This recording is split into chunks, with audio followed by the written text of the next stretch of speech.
Thank you all for coming. John has put this together by reaching out to many county clerks and the clerks and recorders as well. And we have jumped aboard. You have a list of ones who are all in agreement with what we're doing here. Although they're not all here, we have traveled much today. So I'm going to turn it over to John. Thank you for coming and If you could, please introduce yourself. Yep. John Ackerman, Tazewell County Clerk, and just identifying the other county clerks, election authorities that are in the room. Kathy Michael with the McLean County. We got Matt Dietrich with the Illinois State Board of Elections, and John Cunningham of Kane County's Clerk and Election Authority. Thank you, sir. Yes. Since 2016, election authorities have faced unprecedented scrutiny. First, in 2016, it was Russian interference. Then, following the 2020 election, new questions came forward concerning our election procedures and policies. We stand here today as Illinois election officials, united in the hope that we can proactively work with the public to stop the election misinformation before the 2024 presidential election, breaking this cycle rather than allowing it to continue.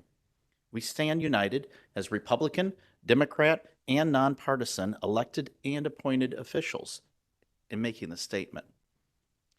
It's unique as well to note with this, in over 20 years, I can't remember another time when so many elected officials from throughout the state of Illinois, election authorities, joined together to make a united statement like something like this. It's just not been done before. So this is new territory for us as well, of standing together united to deliver a message. And that, I think, shows the importance we believe in delivering this type of message. We don't mind oversight, and we welcome questions from the public. However, we've been forced to tackle too much misinformation. In Illinois, we have the strength of local control of our election procedures. Your elections are controlled at the local level by individuals that you have elected or that have been appointed here locally. No insult, Matt, but we like our local control of our elections. There is no mysterious individual at the state capitol counting your votes. Your votes are being counted by people that you know. You should know us because we're in the community. We shop at the same supermarkets. We attend the same restaurants. We are actively involved in the communities that we represent. We aren't strangers to you. You know us. You should also know that as election authorities, we all work together consistently to improve best practices, procedures, and policies. Together, we are implementing Illinois state legislation and constantly training to keep up to date on the newest items coming forward.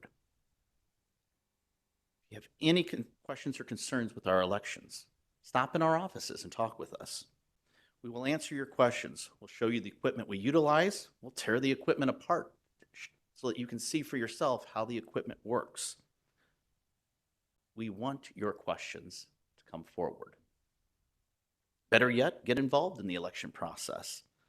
We all need more election judges. You'll never hear any election authority tell you, we're good, we don't need any more help. That way you're involved. You're part of the process. Rather than sitting on the sidelines watching, get involved in the process. If you want to be a poll watcher, sure, you can be that as well. But rather than just watching, be involved, be the election judge, part of the process that's running the elections. Again, we all need more election judges. And the local media can help as well.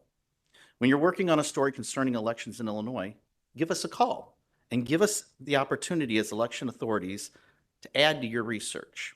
We welcome your questions as well. The opportunity to talk with us, to have the door open for forward conversation is a benefit for everybody. Blind speculation doesn't help anyone. Allowing election concerns from another state, election integrity dialogue from out-of-the-state sources unfamiliar with state of Illinois operations does not benefit any political agenda. Here in Illinois, we have the strength of local management, local control of our elections process. We welcome you to visit our offices and see for yourself how the process truly works. We have taken this time today to travel throughout the state. We started in Tazewell County at 9 o'clock, here at noon in McLean County, by my friend Kathy Michael. Now we're here in LaSalle at 4. Tomorrow we'll be in Champaign County. We are trying to get this message out. Again, this is something that we've been dealing with since 2016. It has just rolled over and over again. The cycle has to end. And the way it ends is by us opening our doors, being fully transparent, asking you to come in and talk with us. We're here. Utilize us. You elected and put us into office. Take the time to stop in and see how we're running things. Our doors are open to the public. With that, I'll turn it back to our host and then to Mr. Dietrich from the State Board of Elections for some comments, and then to see if our other elected officials here want to add anything I've missed. Jennifer? Well, thank you, John. I don't have anything to add at this point just yet, but I would like Matt to go ahead and speak, please. Thank you. I just want to re-emphasize what John had already said, and that is that in Illinois, the local election authorities do the heavy lifting for elections. They complete voter registrations, they do daily voter list maintenance, they recruit poll workers, run polling places, and tabulate vote totals. The Illinois State Board of Elections provides administrative help to aid all these tasks. We certify the voting systems that are in use in Illinois, and we run a nationally recognized Cyber Navigator program to ensure that all election jurisdictions across the state, from the smallest counties all the way up to the Chicago Board of Elections, have the same cybersecurity resources and training that are available across the board. But it's your local election authority who runs the elections. And they perform these duties with great professionalism and transparency, as John just noted, including conducting public testing of voting equipment before every election. They follow strict rules for the handling of ballots as prescribed in the Illinois Election Code, and they conduct a 5% random retabulation that we at the state board administer after each election.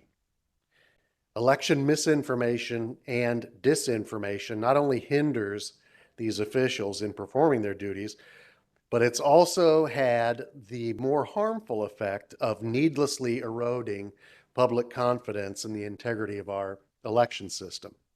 Whether it's false rumors on social media about Sharpie markers, or more serious but equally untrue attacks on or allegations about manipulation of voting equipment, we in the election community are working hard to debunk these attacks.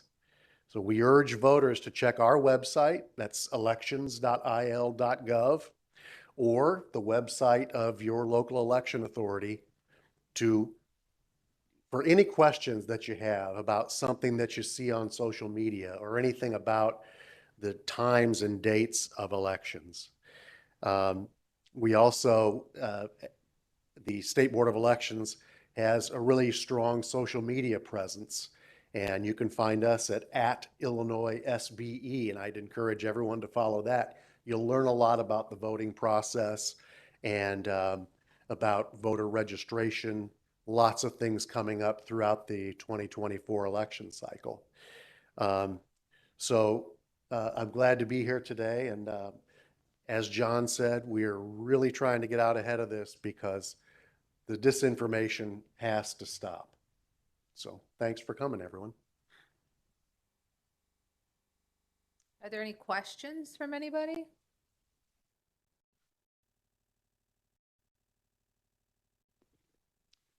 My name is Mike Lubers, Rock Island County. You talk about the election machines testing. We have been down in the county clerk's office. We have observed the testing of the machines and the process that they go through. Once a machine is tested, however, the card is taken out. They go to another room. We are not allowed to follow with them, which they say is to wipe out the test of that card and clean it and then put it back into the machines. If they're being totally transparent about that, we should be able to go with them, watch them clear that card out, and bring it back and put it in the machine and lock it. Every tabulator from my I know with LaSalle County, every Yep. tabulator belongs to a specific precinct. So the card that we've used in the last election and several elections is designed just for that precinct, for that tabulator. And it is true, you have to go wipe it out. And that's part of the process of doing the zero tape at the beginning of the election day, is to show that there are no votes on that media that's in there collecting the votes for that day, totaling the numbers. Yep, that is correct. All I'm saying is for total transparency, an observer should be allowed to go with that county clerk's office worker who's running the test, just to make sure that that's all it's doing. You know, watch what the process is, declare it out, and then come back with it, put it in. And I've worked as an election judge as well, so I'm familiar with setting up the machines at the start. I don't necessarily disagree with you, but we can't, we're not from our county, so we can't speculate. I on- understand. I'm just relaying what goes on in Rock Island County. Where I was going is the setup of every clerk's office is a bit different and Mhm. how they store their equipment, where it's at. There could be a component that we don't know about that doesn't allow for that type of transparency to take place. I'm fortunate enough in my county, mine's in a separate room. So when we open it up for the public, they're there, they can see everything, but it's not compromising other security procedures or policies that we have in place because it's in its own room.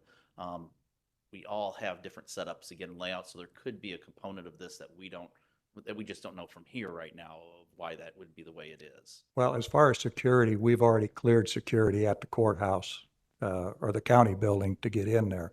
And this is within the clerk's office. Yep. You know, they're just going down a couple of doors into another room Yep.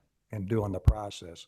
Yeah, we've even asked them, why don't you just bring the computer here in this same room where you're doing the testing? That'd be perfectly fine. We'd be happy with that. No deal. Any other questions? Yeah, Sue, can you come up to one of the microphones, please? And then just turn it on. Okay, is it on? Joe's got it for you. Okay, this is for Matt. You know, there's a lot of questions about the mail-in ballots and how the integrity of handling them.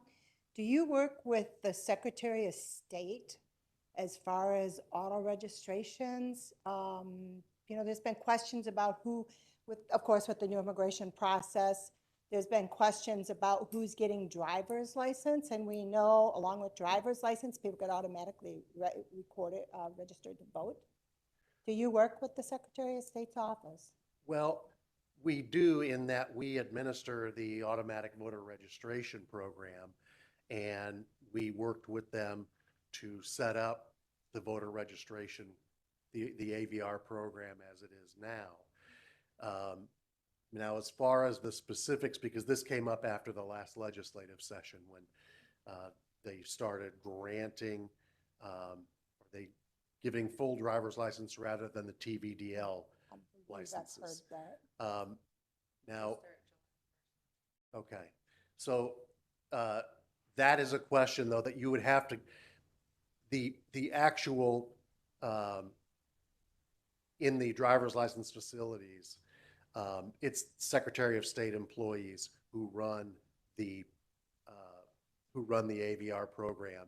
Now, I know that the very first question that any applicant gets is, are you a citizen? And if you are not a citizen, you're not, obviously, you can't register to vote. Question, but Mhm. you cannot ask them for proof of that citizenship. Can't ask for proof of There you citizenship. go. They have to attest, but it's just the same as if I walked into Jennifer's office to register to vote in person. One. They can't demand that I show citizenship papers. Yes. I attest to it. So that's what's happening in the driver's license facilities as well. So if you answer no, you are out of the AVR system at that point. And this was one of the things that came up as the AVR bill was being drafted, was you have to build in protections against having someone accidentally register to vote who is not a citizen. That's instant deportation for a lot of them if they eventually want to go in and start the citizenship process. That'll be one of the first things that's checked. But not to get too far afield, getting back to your original question, that the verification happens at the Secretary of State's driver's license facilities when that happens. They have to attest to citizenship. If they don't attest to citizenship, they're not eligible for AVR. They're not entitled to be registered to vote. Well, but the other thing too is that now with Real ID coming in, you do have people who are presenting their citizenship status.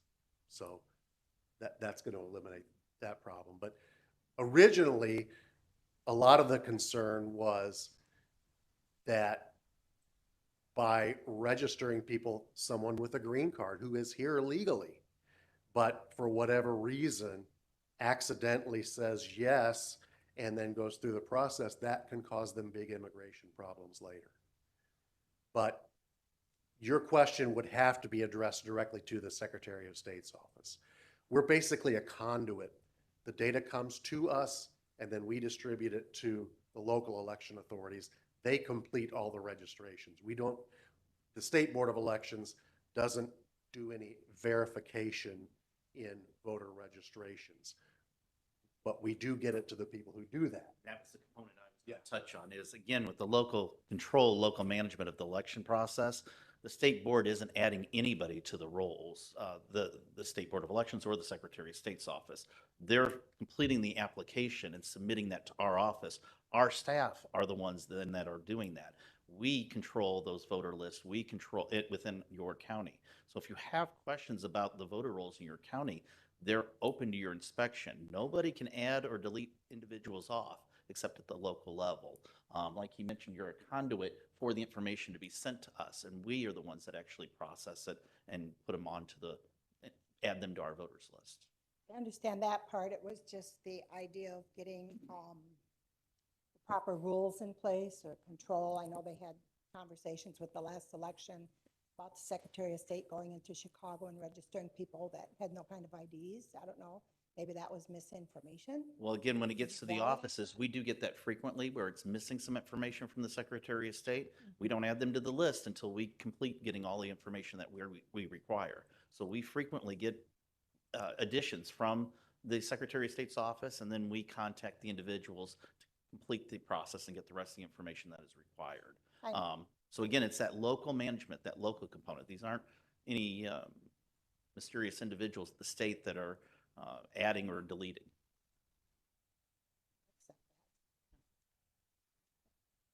Yes, my friend. Remember that before you ask the question, friend. So, yeah, you want to do a little ground setting, dude? So what I just heard, Matthew, is that the entire registration process is based on the integrity of the prospective voter. They mark the box, yes, I'm a citizen, and you suggested that there was a kick out if they mark no, but if they inappropriately mark yes, what's the safety valve? Then well, they're not registered to vote. If you're at a driver's license facility, you're not a US citizen, you mark yes, you go through the process, then your data comes to us, then it goes to the local election authority. They're going to vet that using actually our IVRS system, that's the Illinois Voter Registration System, which has a lot of tools in it that allow for verification of social security numbers, that type of thing. Now, but getting back to your original question, yes, you are attesting to your citizenship. You are marking yes. But that attestation is exactly the same as what you do if you were to walk in person to a county clerk's office and fill out a voter registration and you're not a citizen. You are told that you are attesting that you are a U.S. citizen and eligible to vote, and that there are very serious consequences if that's not the case. And more to the point of that, that's a permanent record that is maintained by our office. So once you put that you wrongfully that you are a legal citizen, you're not, It's not like that's a document that will be forgotten and thrown away. We upload it immediately into IVRS and have that document available with your signature. So this, if you're Could you misleading, decode that acronym for me? IVRS, Yeah. Illinois Voter Registration System. Oh, okay. Sorry about that. Okay. Never should use acronyms. I apologize for that. So once that's uploaded in there and kept, it's on file. And if there's a question, something comes out where you've misled us, that's information that will be used in the legal proceedings that should follow.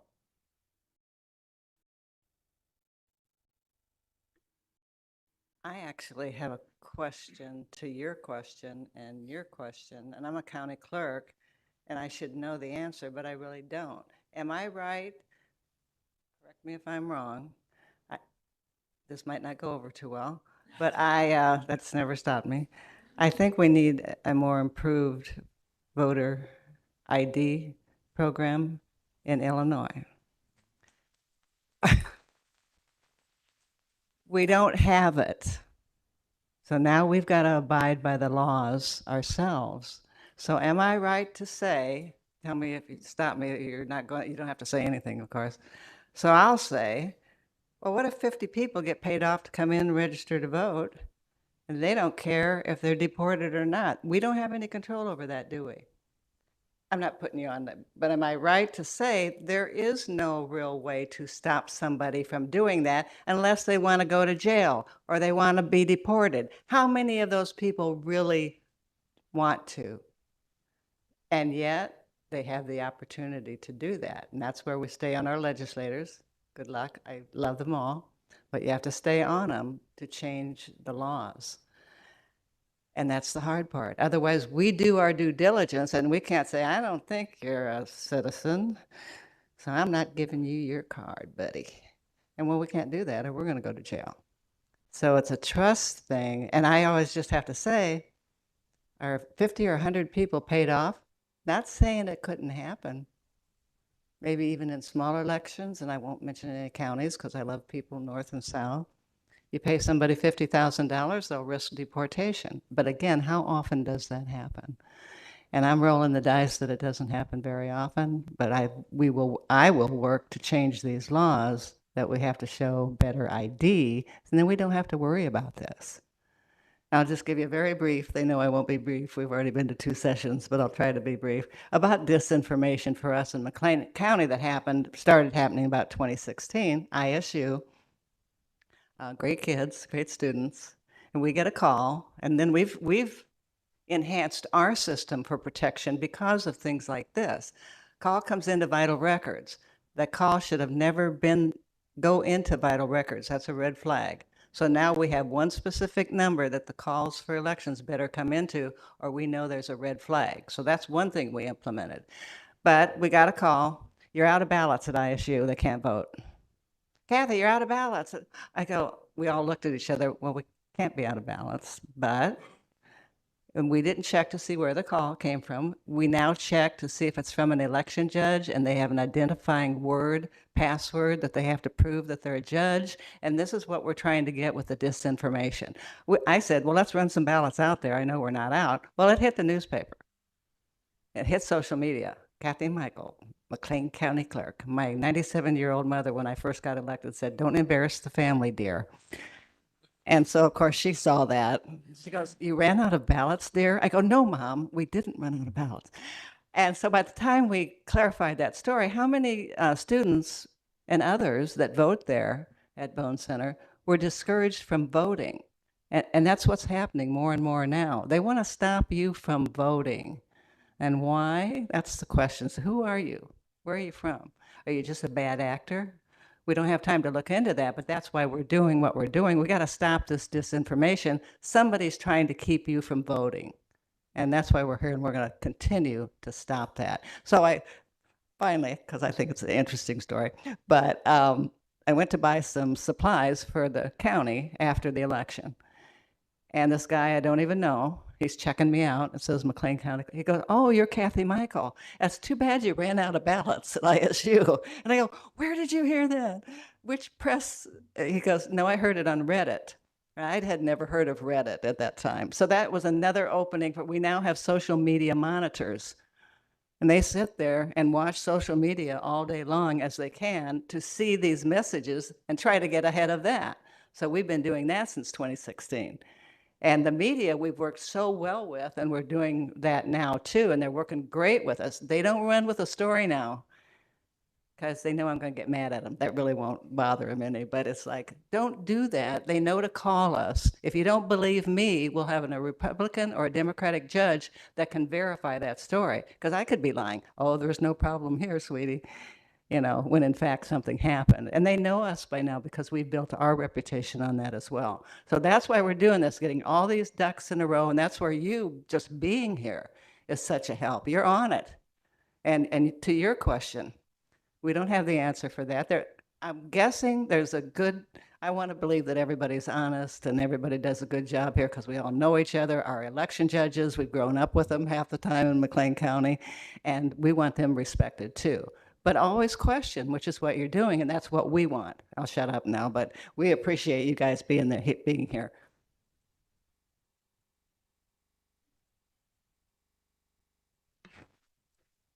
I have 3 questions, fairly simple, I think. You had mentioned earlier when you gave your talk about a website that people can go to for answers. Ask Illinois, I believe it was, or something.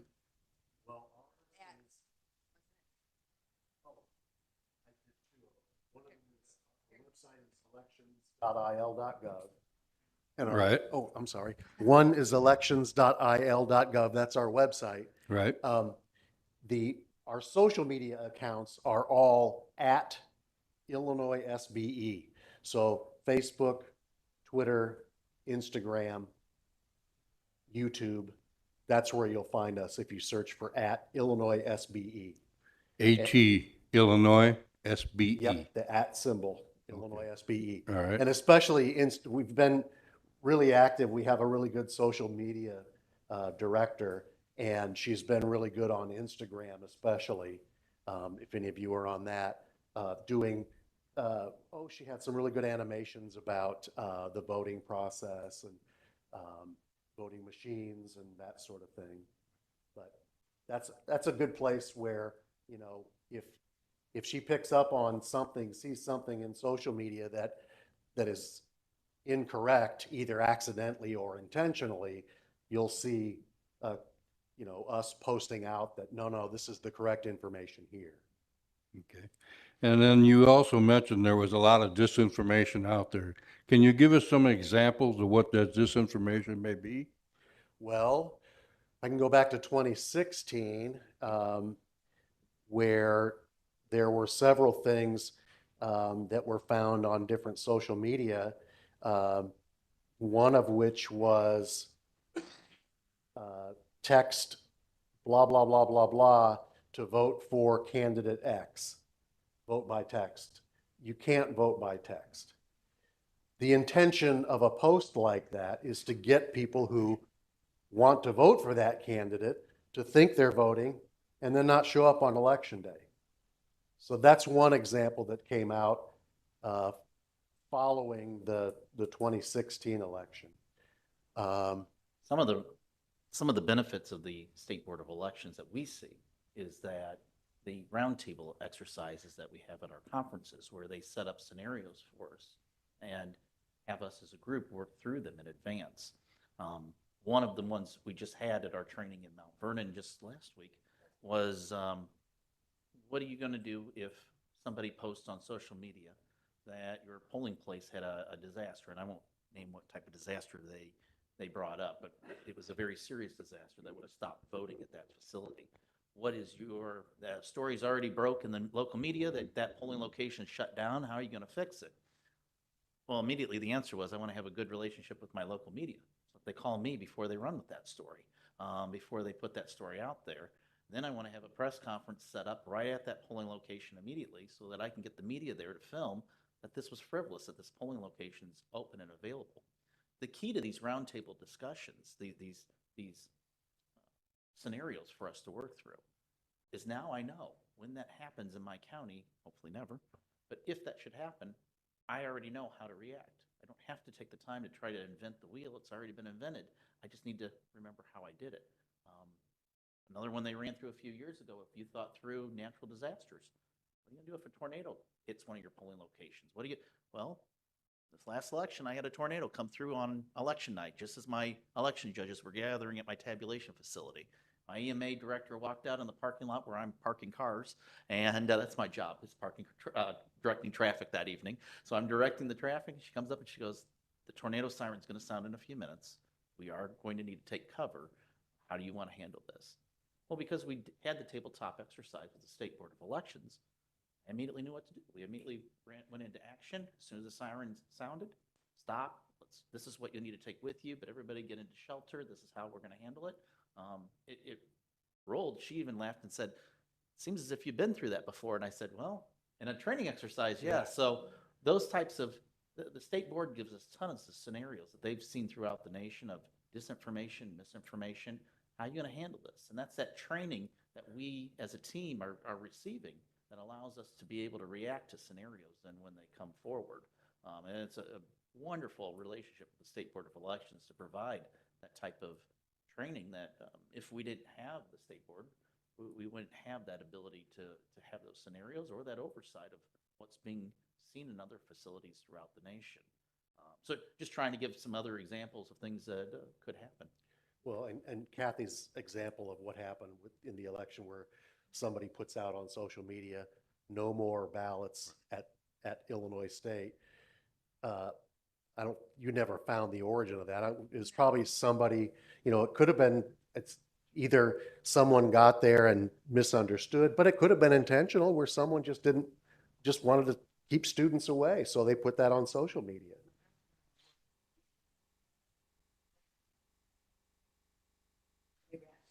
They ran with a story immediately, and now they know to check because we've all been going. They didn't mean anything bad. They just assumed it was true, and they don't do that as much anymore, and that's why we're here too, to please see us first before you run with a story, because they're trying to keep you, somebody's trying to keep you from voting, and we don't want that to happen. I think that's good. Tabletop exercises are great for that. I think the big part of that is, does that information then go out to all of the other county clerks in the state? Because it may not be occurring there currently, but it could happen. It does, and we get weekly bulletins as well from them, regular bulletins. I wouldn't say weekly because sometimes they're more than weekly, updating us of here's what we've seen, here's items to be aware of, this is what's happened in other jurisdictions.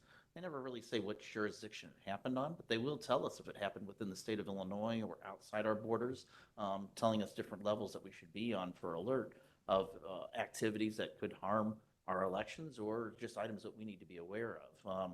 It's extraordinarily beneficial, the relationship. I very rarely brag about things I think the state government's done well. I will say the Cyber Navigator program that developed out of 2016's Russian interference conversations is now the gold standard nationwide. Every state should be doing what we do here in Illinois. The information sharing from the federal government to the state government to us of what's being done by foreign and domestic agitators threatening our elections process has been rewarding. It really allows us to hear what's taking place, what threats are on the horizon, and allows us to report things that we see that are taking place at the local level. Another one's been the fact that the state opened up the STIC program, the State Terroristic Center. Yeah, we put someone in there. Yeah, so we have specifically for somebody elections. working on elections directly on that state terrorism group.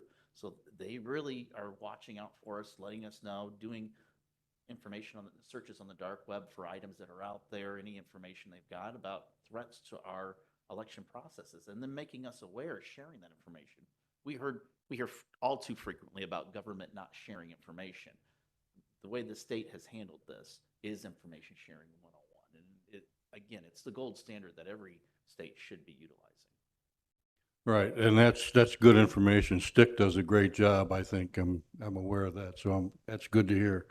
And then one last question, you may or may not be able to address this, has to do with there was a lawsuit, as I recall, from Judicial Watch that Illinois lost the case on cleaning up the voting registration of the state. Do you have any information on where that may be at this point?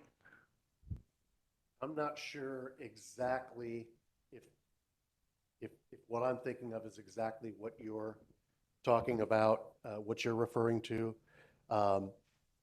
There was a lawsuit that was settled, and it had to do with the current Illinois law allows our voter registration list to be made available only to registered political committees who register with the State Board of Elections and government entities using it for legitimate government purposes.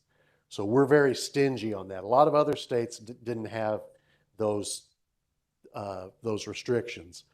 The lawsuit that was settled, there was I believe there was a court order that required us to now make a public version of that file available. So now any member of the public can purchase the voter registration list, but it is redacted to not show specific addresses. You won't see voter specific addresses. You won't see any kind of contact information that happens to be within that. You'll only see the voter, the street name, city. That was, I believe that was the resolution to that. And I think it came from groups who wanted to look over the voter file to see that voter list maintenance was being conducted. That's where that stands now. It has been settled, and now anyone in Illinois can get that same voter data file as political committees and government entities, although without all the information in it, under the same terms. So you can't use it for commercial purposes. So that's basically where I think that's what you're referring to. No, actually, I'm aware of that, but that was not specifically the one I was referring to. The one I was referring to has to do with cleaning of the voter rolls Okay. themselves. I would have to check with our legal division about that. Okay. Because there were a couple of different things working, and I just don't know what the status is on all of them. Yeah, and I believe, as I recall, there was some sort of a timeline that was supposed to be done in, but I don't. I just am curious as to where that might be. So if you can check on that, is there some way we can get in touch and Sure. I could give you. find out, or let our county clerk know, or however? Okay. Thank you. You're welcome. Regarding, I thought that's maybe where you were talking about the purge, which is an awful name, but it's called the purge. And it goes back to you all and everybody watching their jurisdiction, because we are mandated, correct me if I'm wrong, to purge our records every 2 years. Not everyone, I'm saying I'm sure everybody in Illinois does it, but let's say other states, they don't often do it. And that's where the scrutiny comes in to watch. They might be understaffed. They might have good reasons not to do that. But that's when you hear these things in other states. 81,000 people voted and you only had 79,000 registered voters. How did that happen? And so that's the stuff to watch out for. But that's why we do the purge. And what that means is we send out cards. We just did it. Voter registration cards. They can't be forwarded.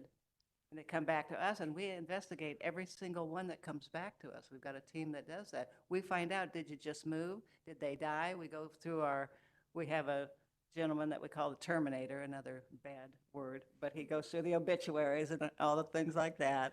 And we try to keep up that way so that somebody tries to get a hold of the dead people's rolls, and tries to vote for them. There again, you're committing a felony when we catch you, and you're going to jail. How many people want to do that?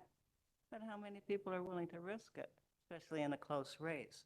So watch your election authority and make sure they do their purge every 2 years, because that helps clean out those rolls. We also, on the State Board of Elections website, we publish the agendas for every monthly board meeting that we have.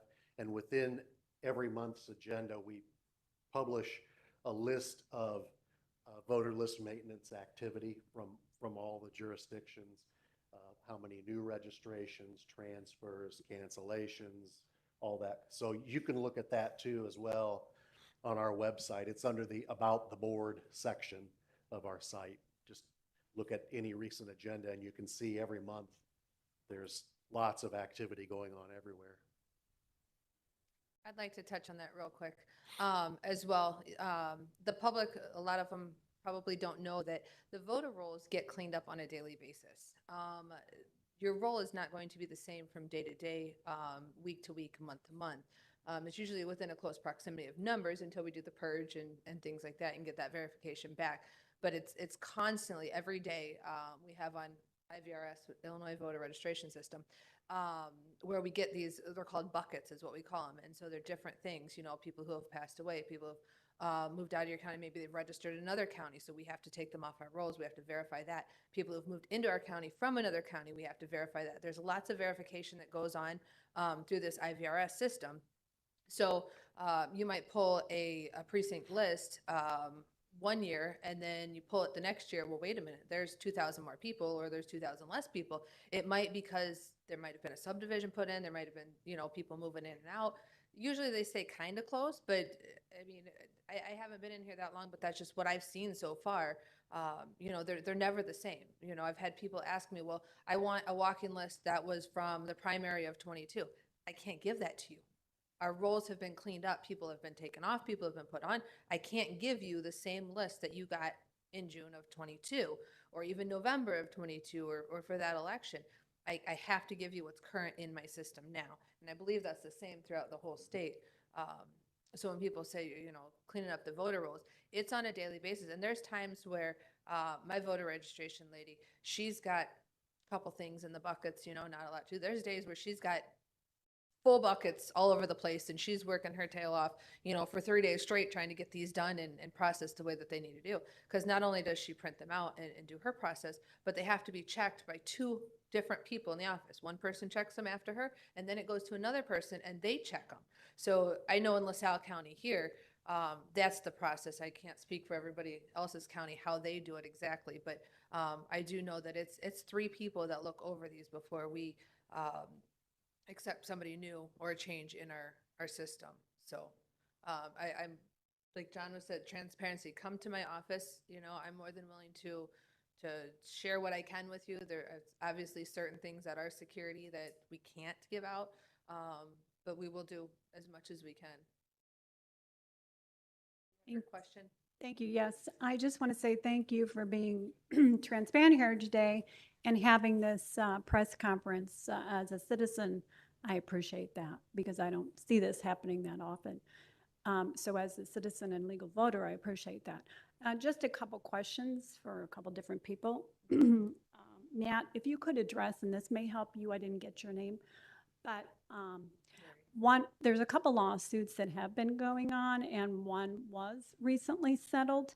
And the first one I think that you may be referring to is the Illinois Conservative Union action, the lawsuit that was taken in 2020 that just recently got settled in June or July of this past year that had to do with the Conservative Union suing the state board, the state, and the elections officer. That lawsuit was filed on behalf of Judicial Watch, on behalf of the Illinois Conservative Union in regard to violations for the National Voter Registration Act of 1993, which is a federal law that supersedes the state law. And some people may not be aware of that. And they did recently settle in regard to that. The other question, so Matt, if you could update in regard to that, I thought I heard you mention that any public citizen could now get access. Well, prior to the settlement of the Illinois Conservative Union case, there was the one that I explained earlier where the federal court required that we make the voter file available to the public with certain redactions from the version that's available to political committees and government entities. So we did that. But then the Illinois Conservative Union came back and said, no, we are a not-for-profit. We should be allowed to have the same data that political committees get and that government entities get. So they did get the full file, but with some restrictions. They can only keep it until January of 26, I think. 2026, yes. Yeah, and of course, they can't share it. And then all the other, no commercial use, that sort of thing. But yeah, so the Illinois Conservative Union now does have the full file. That was the settlement of that. Yes, and then there is another lawsuit that is pending that is not settled. It had to do with Mike Bost and the Judicial Watch and a few other representatives that filed a lawsuit in regard to the state and the election day versus Yes, the and- 14 days of vote by mail. And they are continuing, this was just recently appealed again, so that's still active. Thank So, you. Yeah. And then just a couple more questions in regard to what people may hear across. You always hear these questions being asked and people get criticized. So I'm just throwing this back to you as our state leader.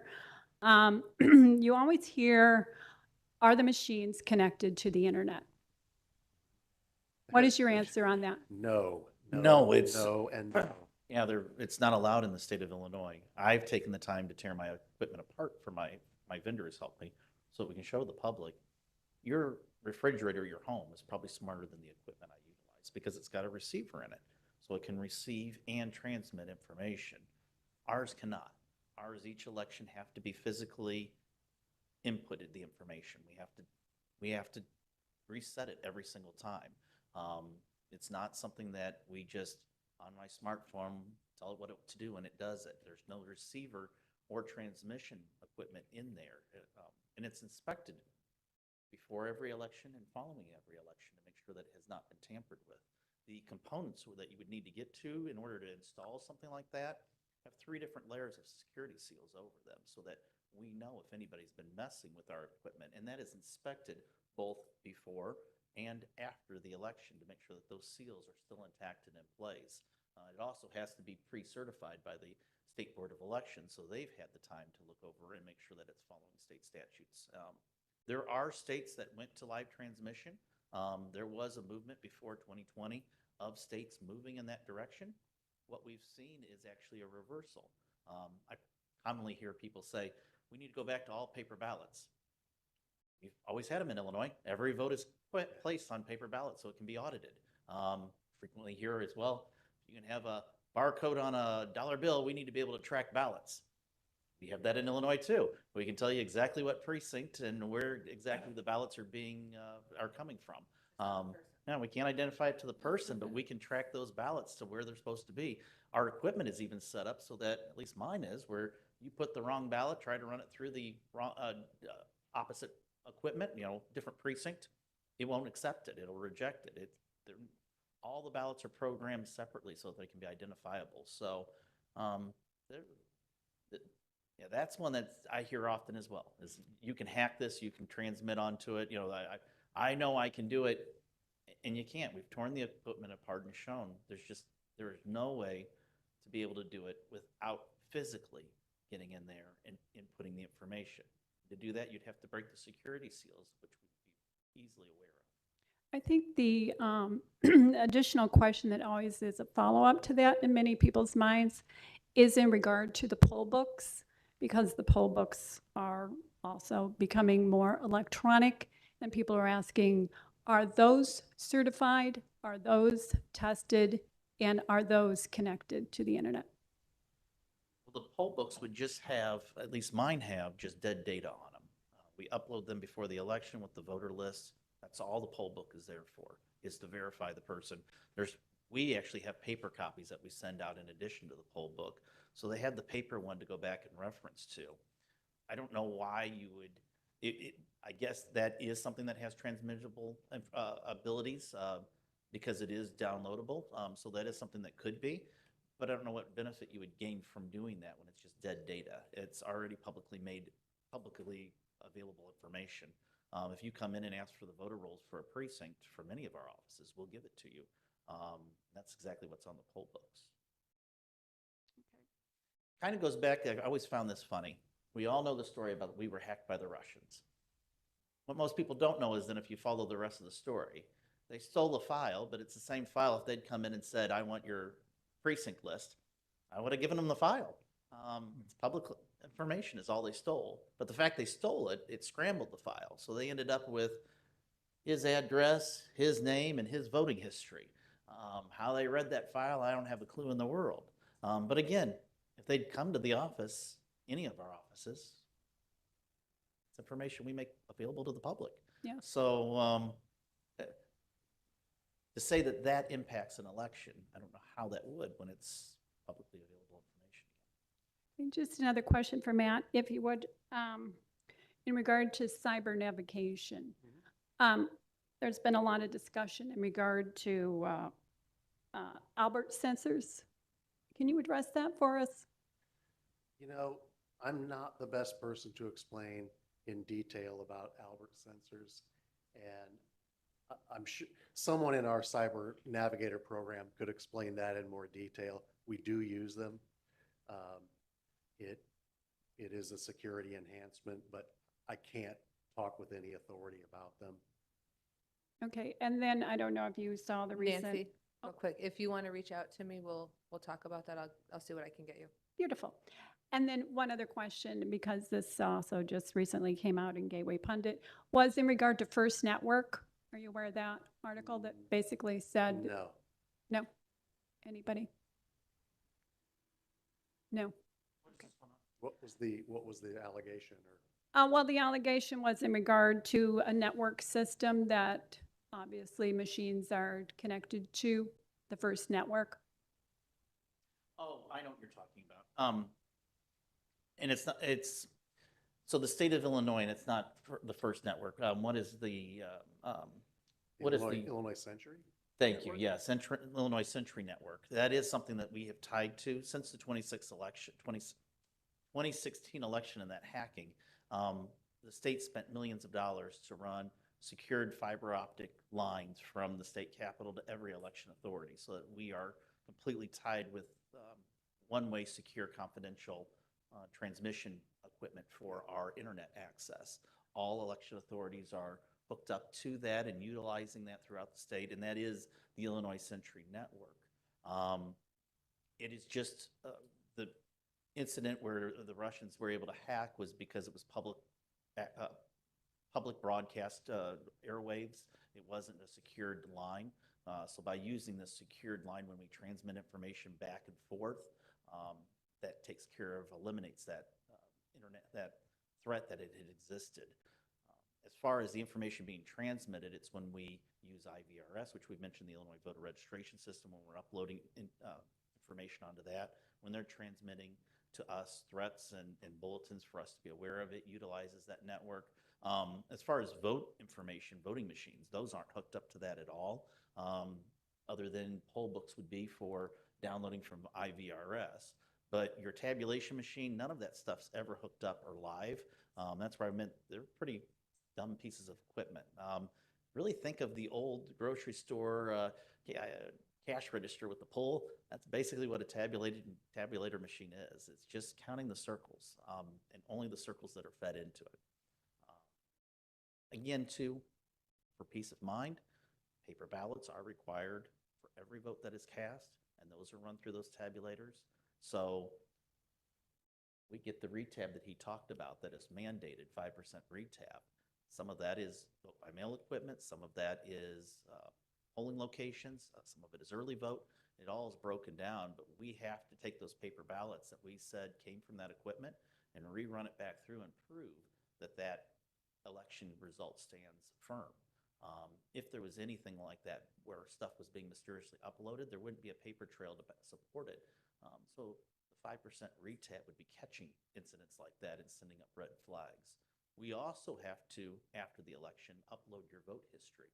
So we have to sit through and upload into our equipment that you voted at that polling location, or that you voted early, or that you voted by mail. And if there's an incident where there's multiple people voting, we have to justify it. We can't just say you voted 3 times and let it be at that. We have to investigate and explain why. Now, it has happened in my county where somebody's name's been checked twice in 2 different poll books. And usually when we investigate it, matter of fact, every time we've investigated, the answer's been, well, one was senior and one was junior. You would be amazed at just how many people in one jurisdiction have the same name. And those things can be explained and proven and substantiated. But we have to quantify and answer all of these questions as far as redundant policies overlapping each other, safeguarding our system to make sure that just one vote is being cast in every area. None of us are allowed to just blindly ignore it. These are results that have to be turned into the state and shown that we have completed this process. So there's never just one set of eyes looking at it. There's always multiple sets of eyes inspecting and making sure. And then I guess the final part too is precinct committeemen, the public as a whole. All of these records are available public to review. If you ever wonder how your vote was cast, not how you voted, but if you pulled a Republican or Democrat ballot, if you voted in an election, you can come in and check and make sure that all of that information is being done right, because your vote history is right there for you to be able to see and be able to know as we do. So public inspection of those files, making sure that they're done accurately. That's all there is, safeguard mechanisms. Say the same as mine? Go ahead. We'll see. It would, and John's mentioned this too, if you can be an election judge, I know not everybody can, but you wouldn't, well, then you would know. We've heard so many remarks over the years when they go through that. And again, we may not be perfect, but we sure try to be, as our election judges do. I've had so many people say, Kathy, I had no idea. I had no idea this is what happens. And that helps a lot to get that view. Also, every hour during voting, judges, and that's why it's important that we try to get Republican and Democratic judges. One time, the 3 Republicans got sick, and somebody came in and said, Kathy, there's 4 Democrats and no Republicans. When I explained why, that they got the flu, they wanted to verify that. So I gave them the phone numbers.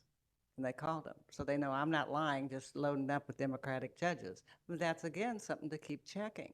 Every hour, the judges, Republican and Democrat, do the count.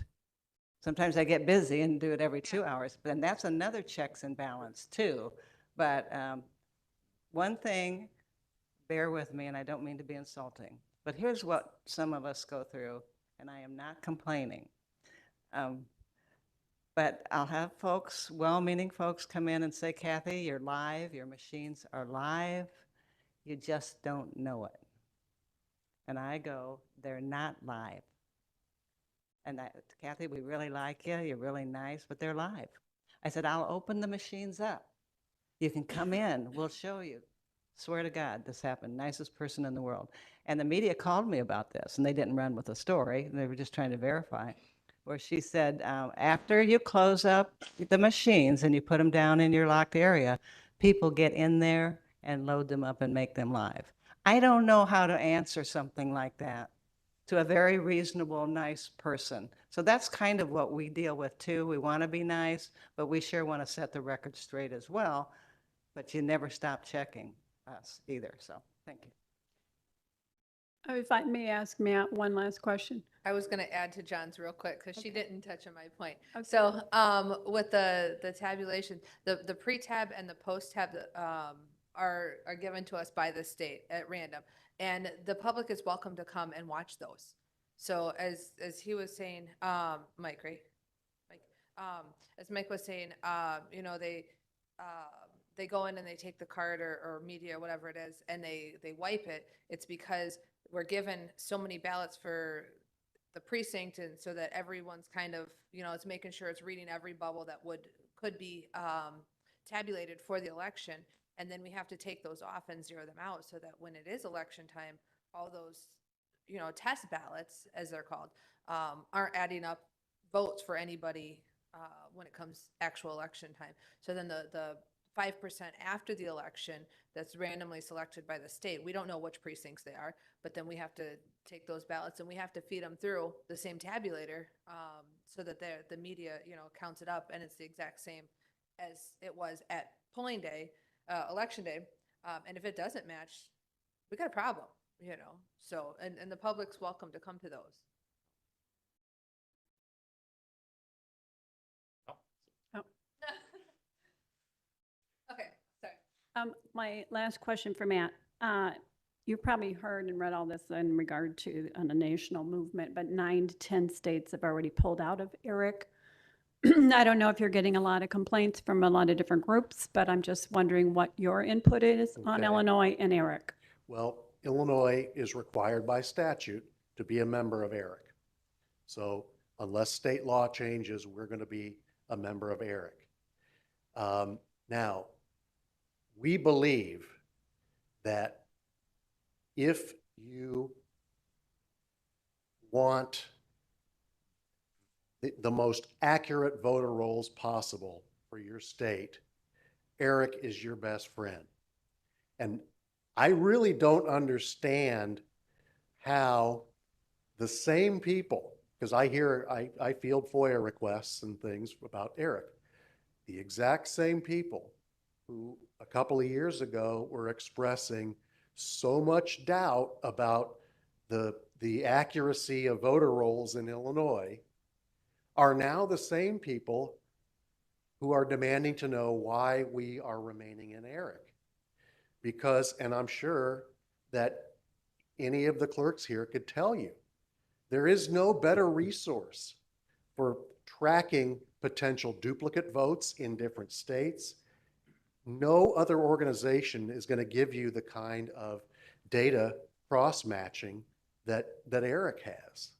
It is the best tool that we have to ensure accurate voter rolls. This is what happened, though, politically. When you are a member of ERIC, ERIC also creates an eligible but unregistered list every 2 years. And they find, they determine people in your state who are 18 years old and are citizens but are not registered to vote.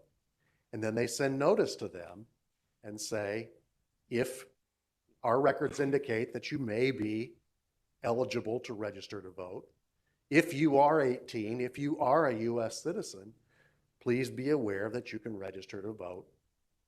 That's it. About 240,000 of those went out in 2022 in Illinois. That is the part of ERIC that suddenly stirred up all this political debate. And again, I can't emphasize enough how strong a tool an ERIC membership is to keep the voter rolls within your state accurate. And we were really encouraged in Illinois because we had almost all of our contiguous states in ERIC, and except for Indiana. And then I believe Wisconsin maybe pulled out, Missouri. I'm not quite sure, but Texas. well, I'm talking about our contiguous states, the Okay. ones right on our border. Those are the ones where we really needed it the most. It would especially be nice if Indiana would join, because in the Chicago metro area, you have a lot of transients of voters there. Ohio and Missouri pulled out. I Yeah. think as well, it's important to remember it again. This is the difference between how other states operate and how we operate. Again, ERIC isn't doing anything to our system. ERIC's delivering information to us, just like the Secretary of State is, for us to upload onto our local voter registration list. Those lists, again, are controlled only at the local level. ERIC isn't automatically doing anything. It is just providing us with information for us to verify ourselves. Now, in other states, that's all controlled by the state. That's not controlled at the local level. So that's where you see in other states, they are just uploading and doing stuff differently than how we do it. Here again, it's the local management, the local control. We get the files from ERIC to upload or to remove from our system. We look, we verify, then we follow along with, follow the system. So again, I've heard that misconception because other states talk about it automatically is uploading and downloading. That may there, I don't know other states. In Illinois, that doesn't take place. In Illinois, it gets delivered to us just like the information from the Secretary of State. And that is for us at the local level to to utilize that information to manage our voting roll list. There isn't some list that's controlled by the state where they are taking this action. That is passed down again through that importance of that local management in Illinois to us at the local level. I just asked Matt if you could clarify something I heard you say in regard to the eligible but unregistered voters and Eric. Did you say that Eric sends out the notices or the state sends out? We send them out. Eric sends us the list and then we send out the postcards. Yeah. Right. Okay, thank you. And then in regard to our voter rolls, you are aware, I'm sure all of you are aware, from the study that was recently done in 2022 from Judicial Watch that said 800,000 inactive voters are on our voter rolls? Yeah, that's, Could be, but in order to get off an inactive, you have to verify your voting information. So we might have inactive voters on our voting rolls, but the only way for them to become active again is for them to re-verify their information.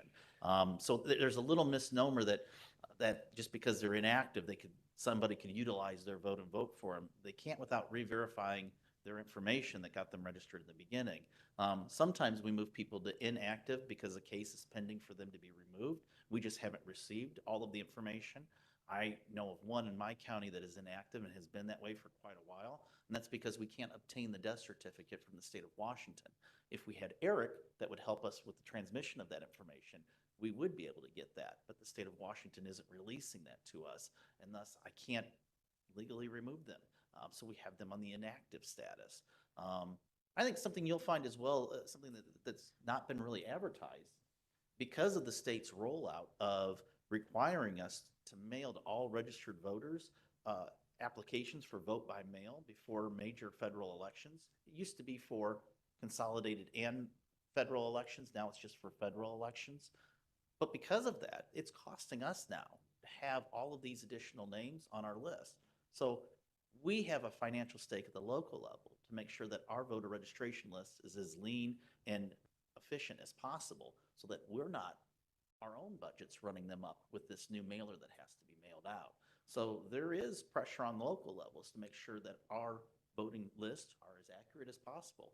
Kathy brought up, we do it every 2 years with the purge, for the federal purge that's required, where we mail out all new voter registration cards, and if they're returned, that's our reasoning for looking into it. We also have that mailer that goes out. We get returns from them. That could launch an investigation of why did this one get bounced back to us. I think you'd find the voting rolls are cleaned more often than most people are aware of. And I do hear that inactive stat thrown out. Don't know about the number, but I hear that term. And I don't think most people realize in order to move off of it, you've got to re-register. Yeah. Thank you for your time. I'm not an Eric subject matter expert, but I do recall reading quite a bit about it. And none of it was described as enthusiastically as you people are. Depends on where you're reading it. I got it. And I try to read between the lines and around the lines because it seems like everybody's got to spin anymore. But it is not a government agency, right? Eric is not. No. Private industry, and it has a stunning amount of access to voter records. And when you find, I find it intriguing that in this state, my state for generations, here we are, why do we need a statute to make this thing legitimate? Why don't market forces drive that? And you're able to move in and out of it and hold the entity accountable. Right now, it sounds like, well, it's the law, it's a statute, so therefore, no matter what they do on the other end, you'd have to undo the statute no matter what they did with that voter data from multiple states in mass quantities. And I also heard it's being used for other purposes outside of the, so. I think Anybody want to jump on that one? I think if it weren't in state statute that our board would vote that we become members of ERIC. And I would have to check the timeline, but that may have been what happened. Illinois used to be part of a consortium in a group called Crosscheck. And Crosscheck became a real lightning rod for a whole lot of different reasons. And and that was I believe that was in 2018.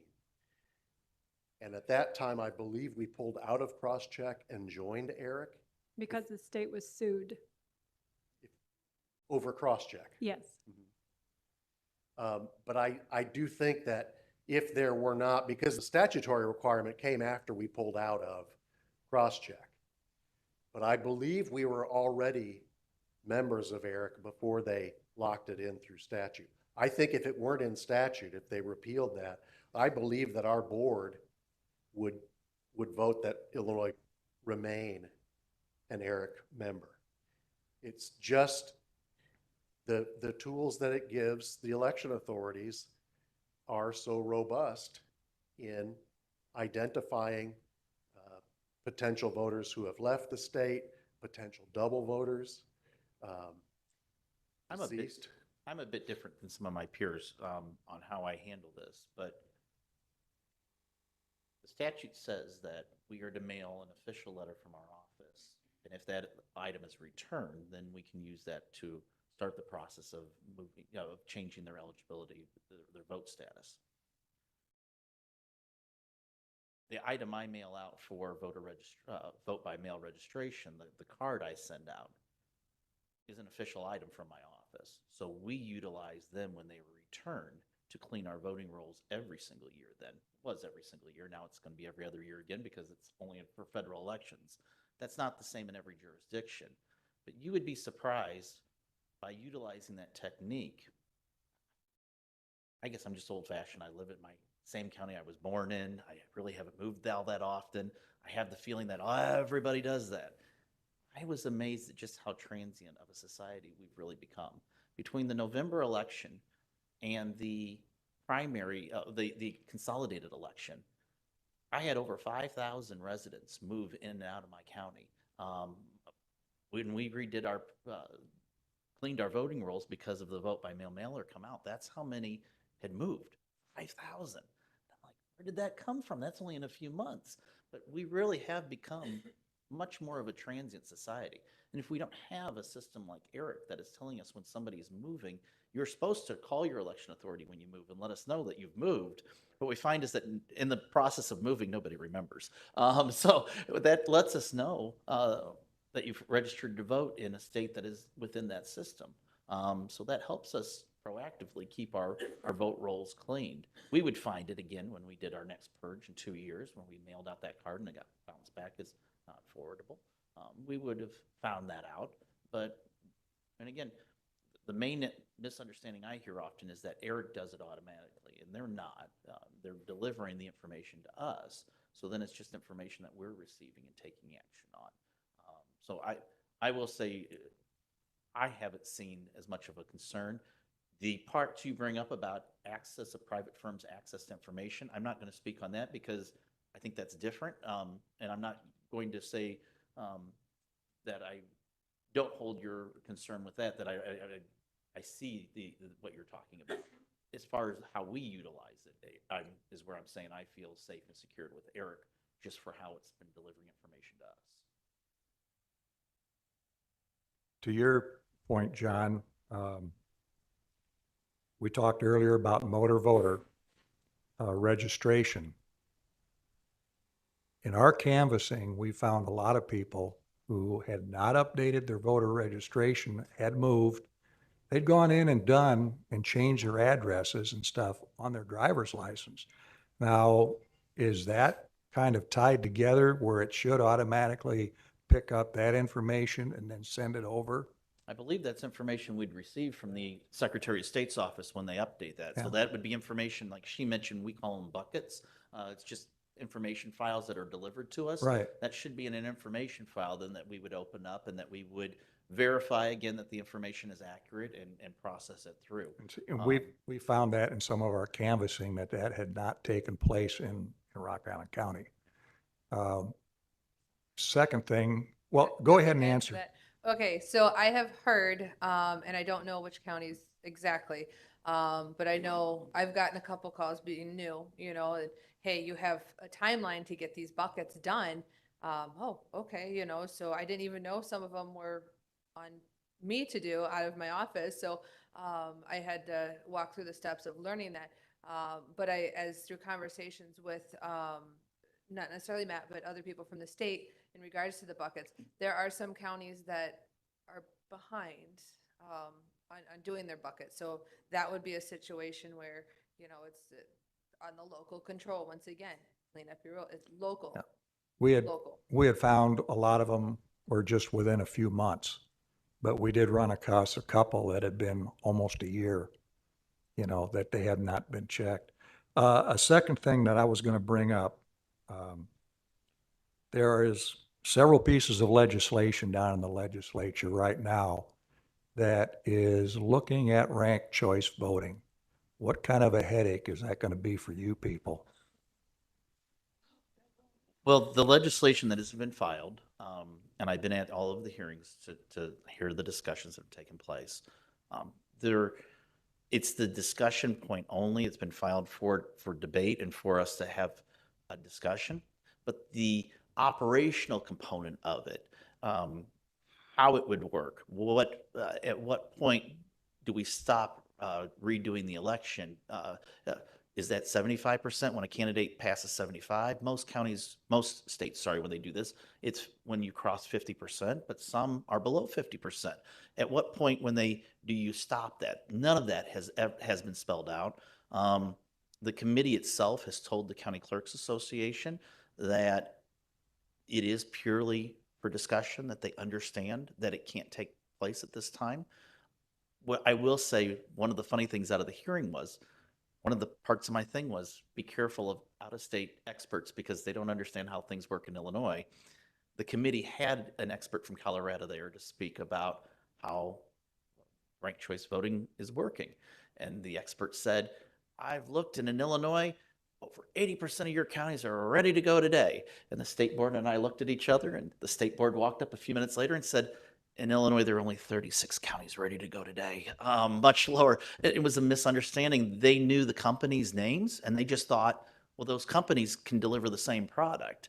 One of those companies is in Sangamon County. And he quickly pointed out it's $1.8 million to flip our equipment and get the equipment that could do ranked choice. There's only one vendor in Illinois that actually has the ability to fairly easy transverse over right now. But that would still have to be certified by the state of Illinois to be allowable. So it's still a long drawn out process. So this is nowhere near being able to be a deliverable item. It is an item that is of discussion. I don't want to get too much into, I think we could talk privately about views on ranked choice, but that's kind of a subject matter all of its own. So I don't want to go too deep in the weeds with that, but I did just want you thought to I'd know. ask what you guys were going to think top off the hat. Yeah, operational wise, the guts aren't implemented with the Right. laws yet. There is no explanation of how exactly that would work, how the state board would be required to work with us more closely than they do right now as far as tabulation of results, because for ranked choice voting on a House district that crosses 12 counties, Mhm. we can't do that. That's going to be a assignment for them. Well, they don't tabulate that information. They get the information from us. So how do we get our results to them for them to be able to? None of that is anywhere near being ready to roll out. It is a good discussion. Well, the legislation, I agree with you, has just been in kind of the discussion forum, hearings and stuff like that. Yes. And, a lot of the public that is finding out about this is not in favor of it by any way, shape, or form. And to touch on Colorado, I have two daughters that live in Colorado, mail-in balloting. I was out there during the last election prior to that when my one daughter got her mail-in ballot. And I looked at that thing, and here in Illinois, you have a drawing system where, Republicans may go first throughout the entire ballot, or depending on the draw, the Democrats may be listed first.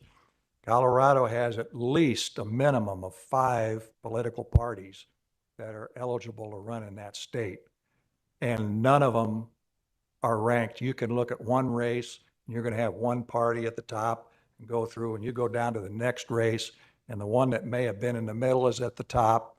You know, I looked at that and I said, boy, this is something that makes you think in your voting process, but it is completely haphazard. It does get And- into a states' rights issue. Yeah. This is, the Constitution lays out that the states are to manage the elections. There isn't a federal standard. So it's up for every citizen, every state, sorry, to pick the system that Right. works best for them. I try my best not to critique some of the other states, even though I scratch my head sometimes. But that's for their election officials and for them to figure out the process they utilize. I think we're here today speaking just as Illinois election officials, and trying to bring it up there. And I guess I will also say, I sincerely understand the frustration that citizens feel sometimes when they read an article from a national publication or from a social media site, and they read about things that are taking place elsewhere. Well, then, how is that happening here? It may not be. New Jersey, how did they have an election where they found that an individual was uploading votes in? Well, that's because they went paperless. We don't have that in Illinois. Every vote is on paper. You know, those flaws from those other states that we see doesn't mean that that crime is taking place here as well. That gets back to the transparency, being open with the public, asking you to come to us with those questions, because we'll take the time to explain it. And it's got to be frustrating to the public. I fully understand when you read and hear that and understand a material and then find out, well, that's not how it works here. Well, how do I know that? Again, come to our office, talk with us. We're happy to have that dialogue. But I think as an election official, that's what we run into the most, is a national conversation on a topic that is decided state by state. And you just can't take what you hear from Pennsylvania or Arizona or Atlanta and think that those mistakes are taking place here. I got that from the governor's office with not allowing food or water at polling locations. And the governor said, well, I would never do that. And I said, sir, we have that law in Illinois. If a candidate was standing outside my door passing out food or water, I'd tell him, get away. You can't be within 100 feet. Well, that's not how I interpret that. Well, that's what that meeting's for. It was a nice back and forth discussion, but we can't take those sound bits and run with them. We've got to really look at what our law says and what is taking effect here. We can critique those others on how, but that's up for them to decide, because that's a states' rights issue. Yep. And you're right. We do vote paper ballot until the time they get tabulated. There is a movement not only throughout the country, but there's groundswell from common people in Illinois that want to see hand counting come back. And it would be done at the precinct level, which could be done fairly easy and fairly quickly, and then brought into your offices. I will say on that topic, there have been plenty of studies that have been conducted on, can we use hand counting instead of what would happen? And you'll find consistently that it's a 10 to 15% error rate. And the example I'll use is, we discussed at our last press event the time of the day. So you're at the end of a 15-hour day, and I don't mean any insult to anybody, but you're asking at the end of a 15-hour day an 80-year-old lady to sit there and look at those dots and scan one dot at a time with her eye, and for her eye not to go asleep.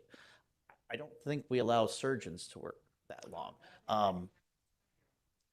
I think that could happen to quite a few people.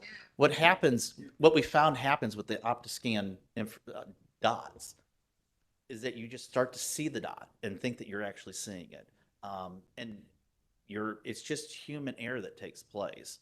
I understand the questions about our tabulation equipment, but that's the benefit of having a pretest to show you that it's operating efficiently and properly, having the results that you can audit yourself and take a look at, and then having the retab afterwards, that the random 5%, if that piece is selected, you've seen them run back through for a second time to verify they're there. And the paper ballots never go away. So the fact that they've been tabulated, they're still there for you to inspect, and the judges will open them up, and if there's a question, we'll review them by a hand count. So we're not removing any safeguards or any evidence. We make sure that evidence is held and can be used. And I understand you're concerned about fatigue, because I've been poll watcher, I've been election judge. It's a long 15-hour day, isn't it? Yes, it is. However, the strong possibility of how to set these things up is your election judges and poll watchers do not leave. But what you do is you bring in a crew. You've got the readers, which you have one from each party reading off the off the ballot. And in every race, every person on a race, every issue on the race is assigned a number right on down the line. And then you have a representative from each party sitting there with a tabulation paper that has got a column with a number at the top of it. And it kind of looks like a cribbage board is what some of the ones that I have looked into. And all they're doing is dabbing.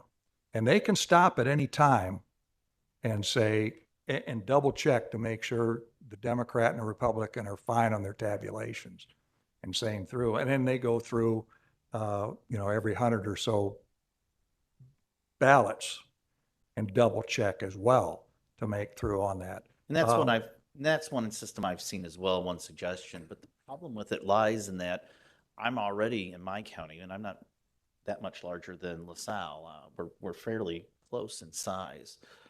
I already have to have over 600 election judges in the field on election day if I'm to follow the state's 5 mandate, and I always follow what the state says. So I've already got 600 people in the field. Now I'm having to bring in a team of 3 because we wouldn't have 2, we'd have to have 3, and they'd have to be from both parties, a similar mix. So now I'm bringing in another 300 individuals. I can't get the 600. You heard us jokingly beg, we need more election judges all the time. If I can't get to the 600, how am I going to get to the additional 300 that I'm required to bring in for that portion of it? And again, I understand the idea of having the human oversight and the human look. That's why we have those results go through. That's why the judges sign that receipt tape, because they're verifying that those are their results. And they do go before a judge if there is an item that comes up as a question, that those were their ballots. They signed them out, that those were the ones that were cast. So there is accountability to the election judges already with the process. With every study coming back showing a 10 to 15% error rate, I just don't see where we're going to get into more accurate accountability for the results when we have error rates of that. Well, I think too many people are going back, to the 2000 election and the hanging Chad theory that went on. I do still think it's a thing that needs to go looked into and get worked out, because there's a groundswell out there. People are walking away from these elections because of whether it's misinformation, whether it's their perception. I worked with a guy for 27 years, a Vietnam veteran, shrapnel behind the eye, blind in one eye. And every election cycle, Vern, are you going to go vote? And he says, what difference does it make? My vote's going to get canceled out. I said, Vern, if there's anybody that deserves the right to vote, it's you. And that's the problem we've got. You're seeing lower voter turnout because people are getting upset about this stuff. But when you start talking to them about the possibility that they can do paper votes and hand counting, you've got people willing to learn how to do this and willing to volunteer that would do it for no pay for a couple of hours, to take care of that. And, that's what I'm trying to relay here in that respect. It's something to look into, to seriously look into. And when you do it at a precinct level, it's not that difficult. Precincts are generally small in size.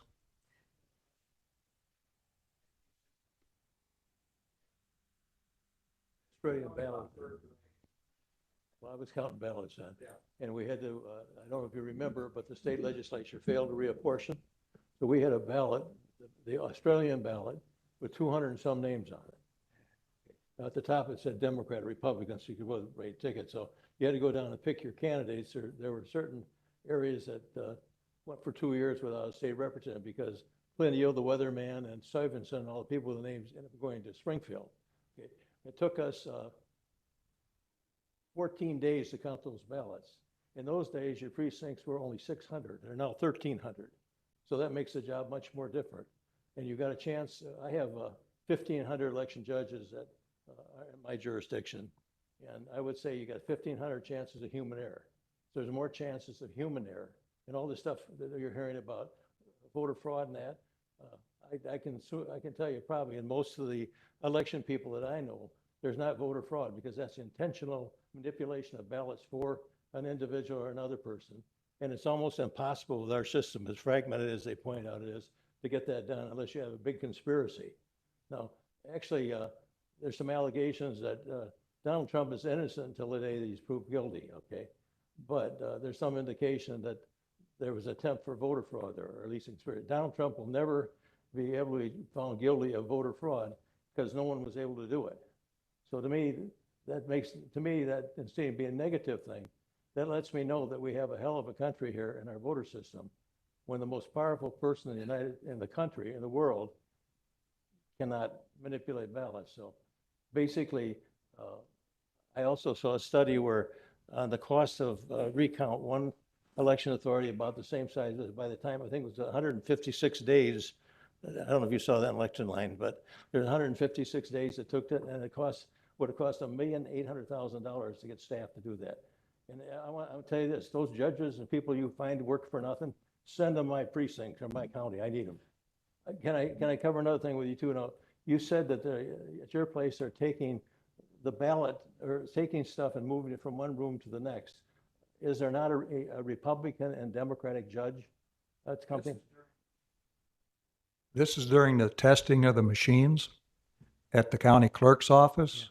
They run through the machines. It does a test ballot, okay, and then they verify the tapes against that Yeah, okay. and make sure that it's okay. Okay, I misunderstood. And then once they take that card out, they go to another room to clear it out and then bring it back and put it back Okay. in. And There's we have never- asked to follow the clerk employee to that room or bring the computer into the test room where you're testing these machines. So we can just see that it is cleared out, nothing else is done to it, and then put back in. Very simple thing. Everything is transparent up until that point, Well, and see, it what we do is disappears. We have a Republican and Democratic judge, even at that level going, which gives us a check and balance. They won't let us follow them into the other room. Not even election No, judge. no. Now, we even have everything on camera and what I have in my area. Well, that'd be great if we could do I that know, too. It is on camera, and I Yeah. make the Republican judge wear red vests and the Democrats blue, so that you know that there's Mhm. someone there that's watching that ballot, everything that's going on at all times. Yeah. I don't know what Good county, idea. you're from Rock Island, you say? Rock Island. It's known as Little Chicago for a reason. I don't know what the judge would say about that. I never Yeah. speculate on that stuff. But yeah, that's just something that we have asked and they But just, also, I'll try they to won't find do that. Study, before I leave, I'll leave you a contact and I'll try to find those studies on Han County. And we just couldn't afford it in our, even though I just got a $2 million grant, we still can't afford it. No. Here in LaSalle County, we have 119 precincts just for the elections alone. Also, be I'd like to compliment, I'm here as a spectator, shouldn't even be involved in this, but I want to compliment you and also the people here because we're not only getting people they're coming here very offensively in our area, and these people have been manners. She's small, but she's got a hell of a lot of questions. And they're good questions, by the way. And I'm going to give you my card and invite you to come up, and I'd like you to go through our area, and I'm interested in your comments. See, we should be looking as a team, not as enemies. Right. Yep. you know. Yes. And unfortunately, we're polarizing and everybody's an enemy just because if I don't, you got a perfect right to have your philosophy, I got a perfect right to have mine in this country. And you're not my enemy because I don't agree with your philosophy. Exactly. So I yeah, have few enemies, but a lot of people look at me as an enemy. Well, we're all striving for the same thing. That's I think the bottom Exactly. line. And we have to As learn you how said to, earlier, Yeah. we strive for being perfect, but every time, I have 1,500 judges election day, that's potentially 1,500 human errors. So I can guarantee you there's no intentional voter fraud, but I can't guarantee you we haven't made mistakes. right. Now, also, I was also the president of NACRAC. I don't know, do you know what that is? No. That's the National Association of County Clerks and Recorders. Now it's IGO. And basically, I had 600 election authorities that worked with me. I met yearly different meetings with them. And I found that most of them were like the people you're sharing today. We want to get the election done and we want it to be fair. I think that's what you're looking for. And so I sort of get offended when people are seeing things they don't know anything about in elections. For example, there was one TV that showed a person bringing a box up from me to the desk and bringing them up. I called that clerk because I knew her, being part of my group. I said, "What's going on?" She said, "Well, Jack, I told them we were going to close it down for the night. So those boxes were there. They were sealed with a Democrat and Republican on them." And she said, "I changed my mind." So if you feel some of these people are a little try to come for the facts as you people are today, I think a lot of these things could be explained away. But a lot of people are looking for just reasons to criticize and destroy, and I don't have much use for people like that. And I have not seen that here today, so I want to compliment. You had your light on before, but you never got your question up. Joe, did you have a question? Oh, okay, it's awful late though, but I'll just, We're wrapping this up soon. So John, my name's Joe Scaff. I'm from Streeter, Illinois here, and a Republican Precinct Committee person. My question was, John, you mentioned about, we just talked about election judges. We need more of them. What's the policy on letting precinct committeemen be election judges on all elections that are not primary elections? I can tell you that that's an item I've thought about deeply, and that's an item I thought about bringing forward because our precinct committeemen are interested in caring and want to be involved in the process. The first problem becomes you can't be at a precinct where you're on the ballot, and our precinct committeemen are on the ballot in primaries. So then I'd have to move them to a different precinct. Well, I can do that. That's not that big of an issue. But then it also becomes precinct committeemen have a responsibility of checking on their precinct and making sure that their precinct is up and running. It's their obligation to do that. How could they do that when I have them assigned to a different precinct? So there are some barriers that create that I just haven't, trust me, again, we're all begging for volunteers and I see a large pool of volunteers. I want to be able to do it, but I can't get past, I can't bring legislation forward if I don't believe in it, and I just can't figure out a way of making that work. I also get it hit up by, I would sign up if you just allow me to do it for a half a day. My problem with a half day, as wonderful as it sounds, it's hard enough to manage placing 600 of them now. Now you want me to place 1,200 on half-day shifts and make sure that they're balanced out right? No, we're not going through that. It would be a management nightmare. So, there are things that sound great until you really look at how it would be implemented, and it just doesn't work out. And I'm afraid precinct committeemen as election judges just wouldn't work out. I understand during the primary when they're on the ballot. And I never thought of the other thing of the non-primary elections. You wouldn't be there to supervise your own precinct. So Yes. good point. Yeah. Trust me, again, it's an idea that comes up frequently. I'd love to be one, but now I will tell you, this is different probably than my colleagues again, but it's just something I've implemented and it's worked well. I invite the precinct committeemen, I invite the political party leadership to my election judge class so that they can see firsthand themselves what exactly the election judges are being trained on. That way, when they see what's taking place at a polling location, they understand what my election judges are supposed to be doing. That benefits me, and that puts more eyes on what's taking place. If something isn't happening right, it's another set of eyes that could call that out. But I've also found that it eliminates a lot of questions on election day because they've been there to the training, they know what's taking place, and so they understand it when they walk in rather than asking questions and feeling frustrated. So again, I think you'll find we all implement transparency in a lot of different ways, and we all are as open as we can be to encouraging transparency. I think you'd find many offices do a lot of techniques that the public's just not aware of trying our best to get our message out. I'll let Jennifer close up. Yeah. So I want to say thank you, everybody that showed up today. All your questions, they were great. Just remember, we're trying to unite as transparency in Illinois here, and it's your local level. So if you have an issue, start there. You know, definitely if you need suggestions, need help, you know, maybe reach out to a neighboring county. One of us might be able to help you in some way, direct you something, assist in something, but just know, you know, we're here to make the election as fair, honest as it possibly can be. You know, we want every vote to count for what the person wants it to count for, not just what we want it to count for. You know, it's what they want. Thank And we you. want that out there. So, Thank you. yeah. Thank you guys for coming.